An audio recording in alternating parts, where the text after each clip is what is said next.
Hey guys, as usual, please like and subscribe, hit that notification bell. Also, I've got reviews of The Mandalorian as well as the Book of Boba Fett on my channel. Feel free to check those out anytime. And let's get into this. So, right away, they recap the prequel trilogy. I don't know what the purpose of that was. We've all seen it. It was kind of interesting that they decided to do that. I think they did it to play on the nostalgia and the emotion and get people riled up because an emotional viewer is less logical, and that's something you would do to make it so that maybe some of the weaknesses in the show would be unnoticeable to somebody. But I mean, that's an assumption I'm making, but it's not a good sign in my opinion. I mean, they didn't do anything with the movies before any of the other shows. They didn't do these types of things, so it's kind of interesting that they chose to do that. We all know what happened, but anyway. So the first thing I noticed right away is the Grand Inquisitor walks kind of weird. He doesn't move his arms. Yeah, it's just a little nitpick by mine. I just think he looks weird. I mean, he does, and he walks weird. I just noticed that right away. Then we see the other Inquisitor, and I'm sorry, but this looks like, honestly, it looks like a Star Wars porn parody quality visual. Like, honestly, like these suits and the makeup and everything, it literally looks like a porn parody. It's that bad. I'm sorry, but it is. It just looks so low budget. There's hardly any aliens or anything.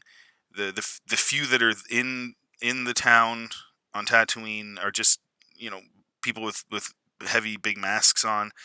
It just lacks a lot of creativity. You go back to the prequel trilogy and the original trilogy and the amount of different types of aliens and stuff on Tatooine, and now it's just almost all humans. It just looks really low budget. Riva is an inquisitor who just wants to kill everybody and is waving her lightsaber around all the time. And the Grand Inquisitor has to stop her twice from killing the guy that they need for information. So he wants to interrogate this guy, and she's just ready to just kill him.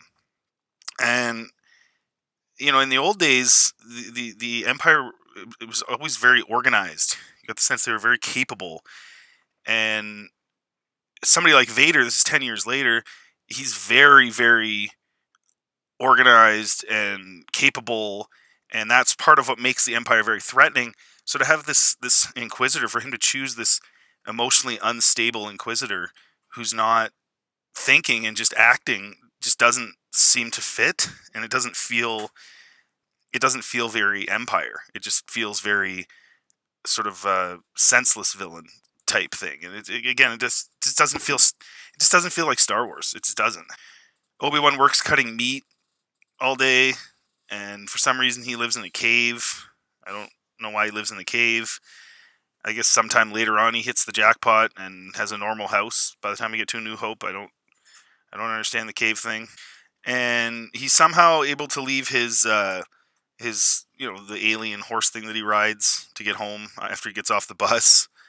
I don't remember what they're called, but he's able to leave it in town all day, just tied up, and no one ever takes it. Every day he just leaves it there. And this is supposed to be a planet full of thieves and hucksters, and it's dangerous, and it's just they've that's all just gone with this, and they've really sort of retconned what Tatooine is overall with these shows. We have a shot of, obviously we saw it from the trailer, Obi-Wan's watching over Luke with his binoculars, and Luke sneaks around to go play fighter pilot when he's supposed to be helping Owen. Which that was actually a nice touch. That plays into even the way he acts in A New Hope, and he's still dreaming of being a fighter pilot and not tending to his duties on the farm. So that was actually one of the nice touches in the show, one of the few. And then the guy Riva was trying to kill turns out to be a Jedi and finds Obi-Wan somehow. And Obi says the time of the Jedi is over to him and tells him to stay hidden. And this is right after he spends his afternoon watching over Luke. So why is he all concerned with training Luke and the Jedi if he's not? It just doesn't make much sense. Why wouldn't he take this guy under his wing? Why wouldn't he form? It seems like there's Jedi all over the place. Every planet, there's Jedi now. So even after Order 66. So why wouldn't he, be a little more positive about this guy, or maybe getting together and having an impact? But no, it's just. But then at the same time, he wants to train Luke. Sort of, do you want the Jedi to end or don't you? It's very convoluted. Then we get a young Leia scene, and Obi-Wan will save her in some way in this show. I knew this was going to happen. This was something that was rumored, and that will impact A New Hope. Then Owen tells Obi-Wan to basically F off about training Luke, and the porn parody Inquisitors arrive right after, and Reva interrogates Owen, but we still don't even know why the Inquisitors are even on this backwater planet, other than they heard rumors. Well, where did they hear rumors from? Is Obi-Wan not hiding properly? Is he... How would anybody know? Did Owen tell people? Like, why are they even there? It doesn't make any sense. It's very unexplained why the premise of the show from the beginning even starts. Why the Inquisitors are searching for Obi-Wan on Tatooine. And then them, why wouldn't they wonder why he's on Tatooine? Like, okay, we heard rumors on Tatooine. Well, why is he there? Is he watching over something? What is he doing there? Again, it's just nothing is explained, and this is classic Disney Star Wars. They just don't explain things. Then we cut back to young Leia, and as predicted, she runs off and is captured by Buddy from the Red Hot Chili Peppers.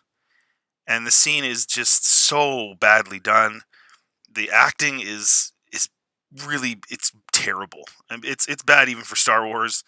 The action is slow, and the cinematography is not very good at all. You get no sense of speed, in this chase at all. It's just slow. And this is why, this is where I realized this show is produced by people with not very much skill. Like, this is like B-movie quality, and it's very disappointing. Then the Inquisitors kill the young Jedi that spoke to Obi-Wan off screen, the one that Reva was trying to kill before. So then I don't know, did they interrogate him? I don't know. He's hanging there. He's not hanging by a noose. They just sort of string up his dead body in the streets to send a message or something. And then in classic Disney Star Wars, Bail is at Tatooine within, what seems like a very short time, begging for Obi-Wan to save Leia. The galaxy is small in Disney Star Wars. The time is small. You can go from planet to planet in a matter of seconds. And he's basically begging Obi-Wan to save Leia. And then we go back to Leia, and somehow the Red Hot Chili Pepper guy lets her keep her droid with her when they put her in her cell, and he walks in on it trying to cut her restraints. And it's like, you didn't search her, you just threw her in there, eh? Like, you're real organized guys. Like, it's just, you don't get a sense at all from any of the villains in this that they're much of a threat. It just seems like they're just whatever. And then Obi-Wan digs his lightsaber out of the middle of the desert. Like, what is going on? Why would he bury it in the desert and yet and yet he's concerned about training Luke? So are the Jedi done or not? It just doesn't make any sense. And I guess he's going to go save Leia. So the first episode is full of nonsense and basically is a low budget show. They're reusing sets, they're reusing things. The CGI was very mediocre at best. It just wasn't very good. The writing is contradictory. The Leia scene was terribly done acting-wise by all involved. The actor that plays Bail, I don't remember his name. His acting even is bad. I mean, he's a pretty good actor. Just overall, as bad or worse than anything we got from the Book of Boba Fett, which was a very, very poorly done show. And Ewan's acting was really the only good thing in this episode, other than the little scene with Luke. I'm not looking forward to episode 2 at all, but here we go. So I also want to mention that Ewan is an executive producer of this, and he should be ashamed with how this turned out. I would be if I was him. Episode 2 opens with Obi-Wan at the spaceport on whatever planet this is. I don't remember the name of it. It's looks like a club district in Tokyo or something like that. He goes there to save Leia. And again, it's almost all humans. There's virtually no aliens in sight. It's very much low budget, low creativity again. There was a few a handful of alien species, but it's just almost all humans. And again, I don't see how any amount of pleading from Bail in the previous episode would have gotten Obi-Wan away from Luke after the Inquisitors attacked Owen. Reva literally puts a lightsaber to his neck, and Obi-Wan's so quick to just leave. But they wanted young Leia in the show as a nostalgia thing, and so they just sloppily wrote it in and didn't think that viewers would think these things and have these questions. And then there's a spice seller that looks an awful lot like the Death Stick seller, just very nostalgia bait. It's totally unnecessary. And she gives him the spice, and again, he'll eventually use that, and he'll pop the thing, and he's free Leia and stuff. It's just happens to get that. He didn't free Leia by anything he did, any cool action he took. And the other thing is, why would a drug dealer be giving free drugs to a stranger anyway? In what world would that make any sense? Like, that's dumb. I don't know this guy. I'm just gonna give him free drugs. Like, what? It makes you wonder if these writers have ever lived in real life, like ever been around people that do that, like that sell drugs or do anything. Like, it just doesn't make any sense. And then some kid randomly tells him he knows a Jedi. For some reason, this kid just comes up, just randomly, unexplained. Nobody knows. Obi-Wan didn't do anything. He didn't search around and find this guy himself, and show his aptitude as a Jedi. Just know some random kid. Yep. And Obi-Wan follows him, and the guy does a mind trick over a walkie-talkie to get some mom and kid on a flight to Corellia to get them off this planet. And the acting is really bad. The dialogue it's really, really, really low-end dialogue. But it turns out it's all fake, and this guy, you don't know if he's really good or bad. And the kid that he helps get off the planet, or is supposedly helping to get off the planet, is a Force user.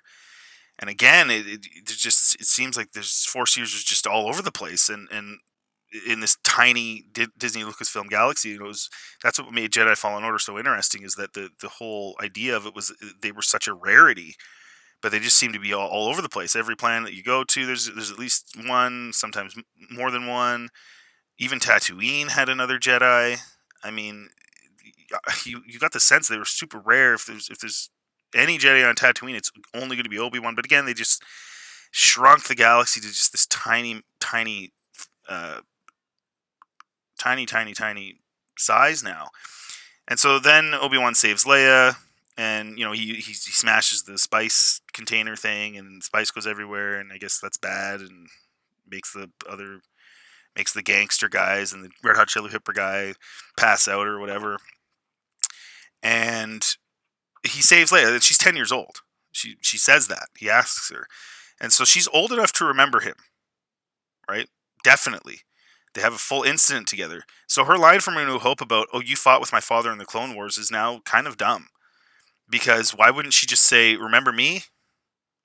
It's Leia. We have a relationship. I've known you since I was 10. No, it's you fought with my father in the Clone Wars." Well, that's dumb. No one would say that if they had a relationship with somebody. They wouldn't bring up their dad. They'd just say, "Hey, man, it's me. Remember me?" It just doesn't make any sense. And I think this show's going to ruin a lot of lines in A New Hope, make them either off-putting or just make no sense. Like in this particular case. So it turns out Reva set up Leia's kidnapping with the Red Hot Chili Pepper guy without telling the Grand Inquisitor, which made him basically fire her. But again, I go back to it. Why were the Inquisitors ever on Tatooine to begin with? Looking for Kenobi. There is zero foundation for this show, and now we know the Empire knows Kenobi is alive. So once again, as predicted, this will all lead to him fighting Vader and rendering at least 12 lines of dialogue in A New Hope off-putting or ridiculous. It's just, this is really terrible.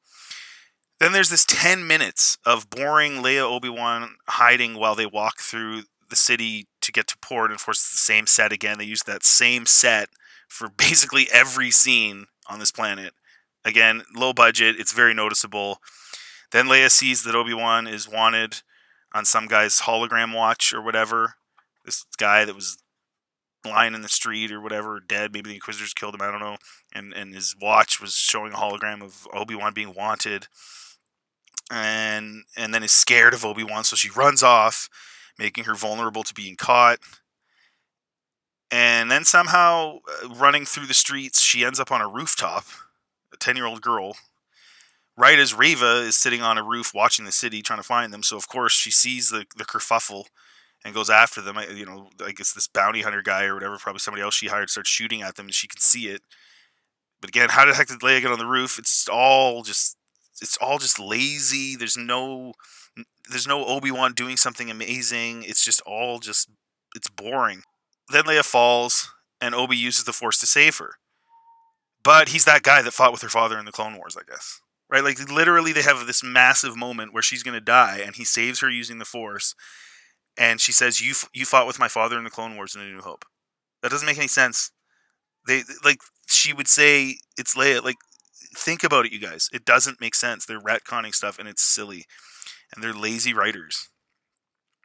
And then another thing, Obi-Wan again makes such a big deal about training Luke to Owen, but now he has Leia in his hands. He's with Leia, and he's really good friends with Bail Organa, and he just saved her. Why wouldn't he prioritize training Leia now? Like, what? Right? It doesn't make any sense. Here's this opportunity. I've just saved your daughter. I would like to train her. I could train her on Alderaan. We've got security. No, it totally just how people don't the people that really like the show. I would love to know how you don't see that as making no sense. There's so many things in the show that make no sense. Then he accepts help off planet from fake Jedi guy who believes, despite being able to see into someone's mind and watching him rip people off, because he ripped off the lady and her son who charged them a lot of money. Obi-Wan still accepts help from him, and again, why would you see him as trustworthy with all that he's been through? And then this guy, why would he want a money grubber? And wouldn't the money grubber be willing to sell you off to the Inquisitors? Right? Like, this guy's just a greedy guy. Now he knows where you are. Why wouldn't you be concerned that he's just going to go tell the Inquisitors where you are and collect a paycheck from them? So it's just dumb. And Obi-Wan again is doing nothing spectacular at all. He's not doing anything as far as contriving a plan to save Leia or anything. Everything just sort of falls into his lap, and all these people are doing all the work. So he's just kind of there. It's really weird. And of course, greedy Jedi approaches Reva for his own bounty. Okay, but he still goes there, right? And if he was really turned benevolent, why even approach her? Why did he even go up to Reva?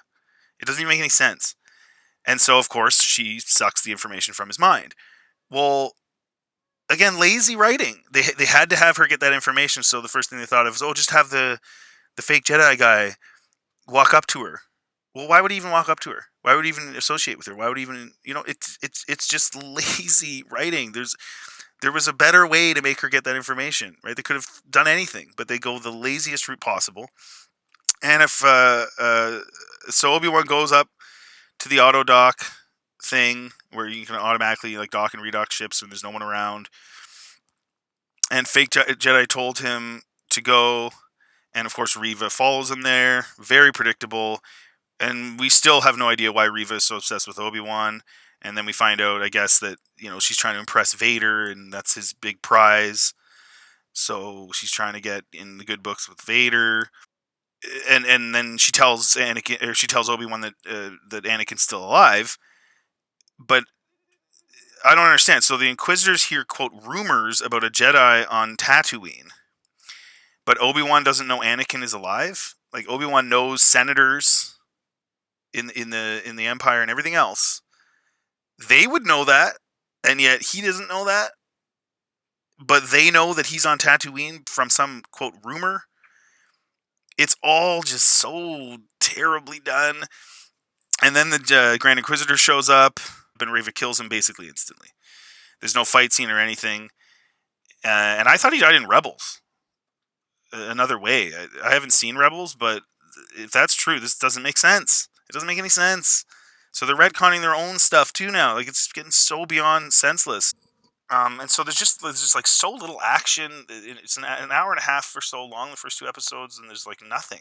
And then they show this low budget, just absolutely garbage version of Anakin in the bacta tank as the final shot.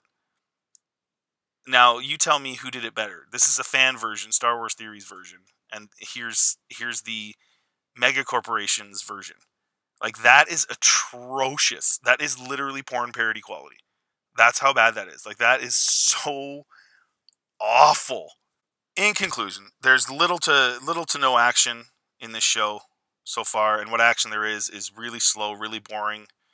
The cinematography is C grade. The costumes and makeup were porn parody level. The show looked low budget, using the same set multiple times over in the street scenes and on Tatooine. That's the old sets. The CGI was low grade. The acting was terrible, other than Ewan McGregor. And the story was dumb, breaks previously established storylines, and retcons major lines of dialogue and scenes in the original trilogy. It is utterly terrible, and the people who made this should be ashamed, including Ewan, who is an executive producer. And again, we still have no idea why the Inquisitors even go to Tatooine. Just a rumor. So that's my 2 cents, guys. I'll move on to the next one next week and give you another review. And thanks for watching. Have a good day.